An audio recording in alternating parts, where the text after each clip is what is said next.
2024 തിരുവനന്തപുരം ജില്ലാ സെഷൻസ് കോടതിയിലെ ശിരസ്തോദാർ നൽകിയ പരാതിയുടെ അടിസ്ഥാനത്തിൽ വഞ്ചൂർ പോലീസ് നടത്തിയ അന്വേഷണത്തിലാണ് തൊണ്ടുമുതൽ കേസിൽ ആന്റണി രാജു കുറ്റക്കാരനാണെന്ന് കണ്ടെത്തിയത്. 2006 Thiruvananthapuram additional chief judicial magistrate കോടതിയിൽ അന്വേഷണ റിപ്പോർട്ട് പോലീസ് ഫയൽ ചെയ്തു. ഇന്ത്യൻ ശിക്ഷാ നിയമത്തിലെ 120B, 420, 201, 193, 217, 34 എന്നീ വകുപ്പുകളാണ് കുറ്റപത്രത്തിൽ ചുമത്തിയിരിക്കുന്നത്.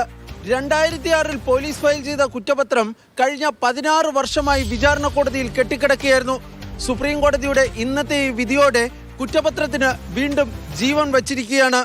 കഴിഞ്ഞ 2006 തെരഞ്ഞെടുപ്പിൽ എന്നെ സ്ഥാനാർത്ഥിയായിട്ട് പ്രഖ്യാപിച്ചപ്പോൾ രാഷ്ട്രീയ വിരോധം തീർക്കാൻ ശ്രീ ഉമ്മൻചാണ്ടി അടിയന്തരമായിട്ട് പുനരന്വേഷണം ഉത്തരവിടുകയും ഒരു കള്ളക്കേസുണ്ടാക്കി കുറ്റപത്രം കൊടുക്കുകയാണ് ചെയ്തത്.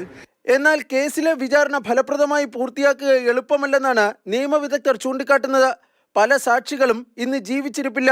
ജുഡീഷ്യറിയുടെ വിശ്വാസ്യതയെ ബാധിക്കുന്ന വിഷയം ഉൾപ്പെടുന്ന കേസാണിതെന്ന് വാദം കേൾക്കുന്നിടയിൽ ജസ്റ്റിസുമാരായ CT രവികുമാറും സഞ്ജയ് കരോളും അടങ്ങുന്ന ബെഞ്ച് അഭിപ്രായപ്പെട്ടിരുന്നു. സത്യം തെളിയിക്കാൻ ഏതറ്റം വരെയും പോകുമെന്നും സുപ്രീം കോടതി വ്യക്തമാക്കിയിരുന്നു. സത്യം തെളിയിക്കാൻ കേസിൽ വിചാരണ വേണമെന്ന നിലപാടിലാണ് സുപ്രീം കോടതി എത്തിച്ചേർന്നത്. B. ബാലഗോപാൽ, മാതൃഭൂമി ന്യൂസ്, ഡൽഹി.